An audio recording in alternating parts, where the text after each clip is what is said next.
La prefettura non si ferma, nonostante le polemiche. In mattinata i funzionari hanno fatto un sopralluogo a Bagnoli, alla ex base dell'aeronautica, per dare via ai lavori di risistemazione. E presto potrebbero arrivare i primi container che ospiteranno gli immigrati. Non solo, a Teolo i proprietari di una struttura alberghiera dicono di aver ricevuto un'offerta di una cooperativa e sono pronti a sistemare un albergo da cedere incomodato, esattamente come accade ora a Battaglia Terme.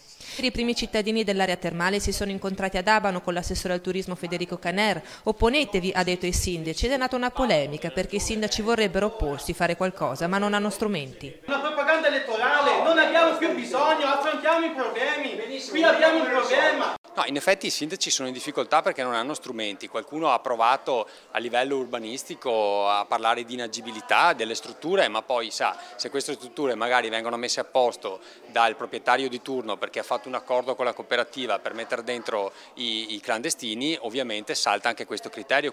Un hub, un concentratore, un campo di concentramento a Bagnoli di Sopra, no, non è la soluzione, perché ora sarà Bagnoli di Sopra, poi sarà Teolo e questa non è sicuramente una distribuzione che è consona al territorio nostro. Posso condividere l'ira del collega sindaco di Bagnoli, perché in questo momento, oggi, il problema ce l'abbiamo noi sindaci, è un problema che ci viene calato dall'alto, ci offrono delle soluzioni che spesso non sono realizzabili e andava gestito diversamente prima dagli enti superiori. Ci troviamo davanti all'hotel Michelangelo, dove dovrebbe sorgere l'hub per i profughi, ma il sindaco di Teolo è pronto a dare battaglia.